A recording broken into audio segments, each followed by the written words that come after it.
Loveless is about a young boy who has acquired amnesia 2 years ago, and also his older brother is murdered, and also his mother's abusive. And he encounters the servant of his brother, who is a man named Sobi, who is in college, who comes around and claims to love him, and that he now belongs to the kid. The idea is about unraveling the mystery behind what happened to the main character's older brother. And throughout the story, you encounter members of an organization called Septimal Moon. And basically everyone knows what's going on, but for some reason, they can't tell the main character what is happening. Like, everyone refuses to speak about it. So he's basically trying to figure out what the fuck happened to his brother. In the show, we do not get any kind of answer to these questions. They pose a bunch of questions and then they just leave them on the floor.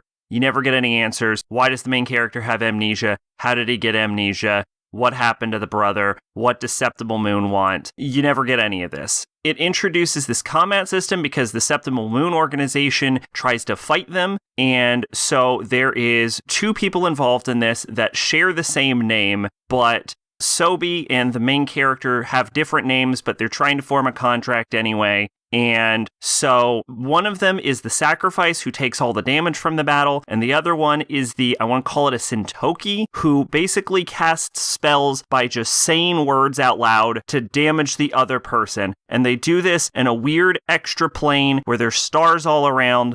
And sometimes the environment is damaged and sometimes it doesn't, but it seems like both people have to consent to the battle, but then sometimes people can just use their powers anyway. And the way it works is that the Sentoki casts spells by saying words out loud, and then whatever they say out loud, something vaguely related to it happens.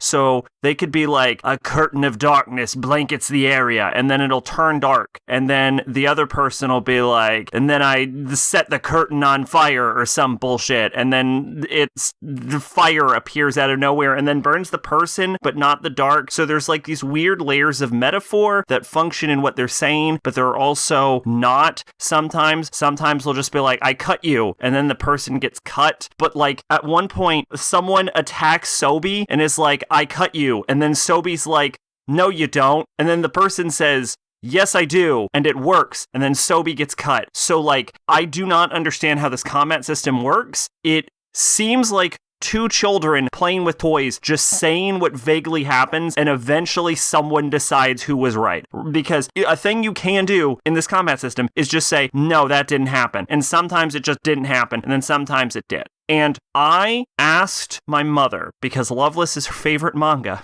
what the fuck the combat system is in this and how it works.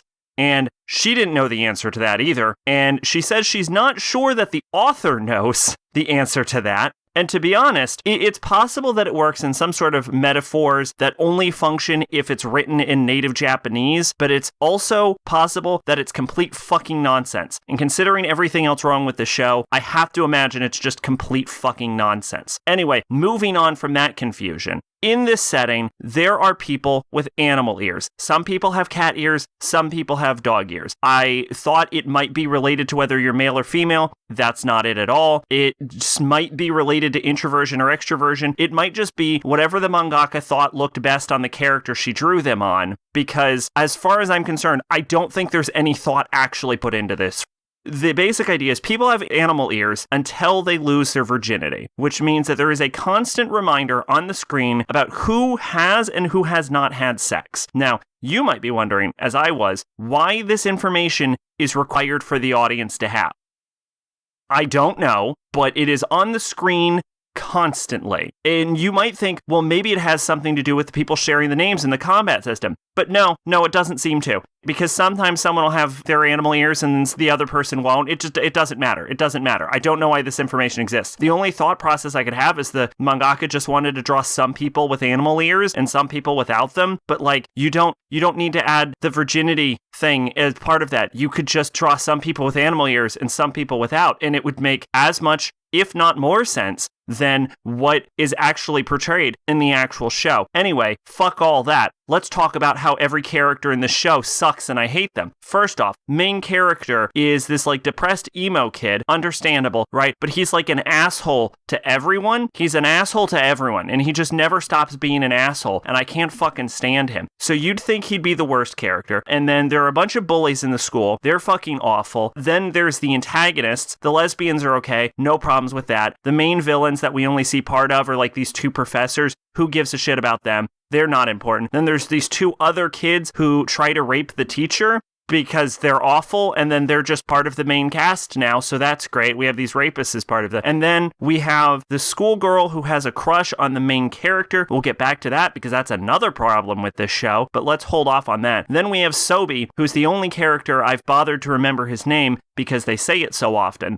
And the problem with Sobi is this man is really, really fucking creepy. So first off, he's this college student who is ordered by the main character's older brother to love his younger brother. And he takes that in a weird way because he is like super romantically interested in the young elementary school child that we are following, to the point where even other characters in the show refer to him as a pedophile. And at one point, he's talking to the main character's teacher, and he's like, how old are you? And she's like, well, I'm 23. And he's like, oh, that's too old for me. I don't like 23-year-olds. Now, let me go talk to this young elementary school boy. I'm going to kiss him, because they kiss a few times in this. And then I'm going to say, hey, when you get a little older, I'm going to take your virginity. He says that. That's the thing he says. He's a creepy stalker man who's like, I'll do fucking anything. You want me to die? You want me to kill? Let's get this shit on. I'm all about that little boy. Yeah. Is a thing that happens in this. It's horribly uncomfortable, right? Sobi is a fucking creepy pedophile, man. And I've said it before. I don't have any problems with lolis. I don't have any problems with shotas. Where my issues come in is when it is in the universe of the story, an older character perving on a younger character, because then that's not, that's not being a lolicon or a shota. That's being a pedophile. This man is a pedophile. This is a love story about a fucking pedophile and an amnesiac elementary schooler who's being abused at home. Is what this is about. Then we need to talk about the romance angle of the show, because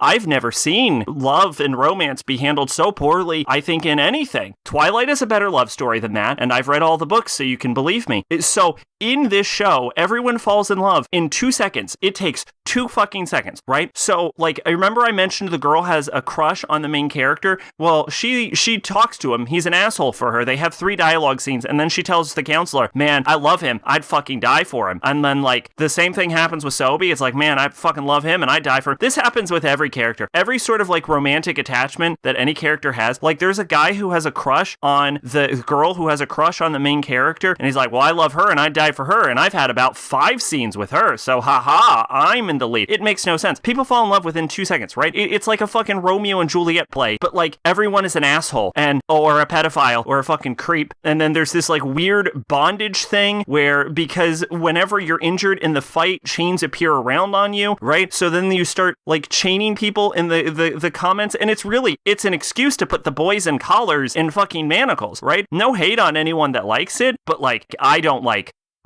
anything about this, right? The comment system, it just reminds me of like an early 2000s like bullshit. Like none of it matters. The show doesn't make a point. Why does this exist?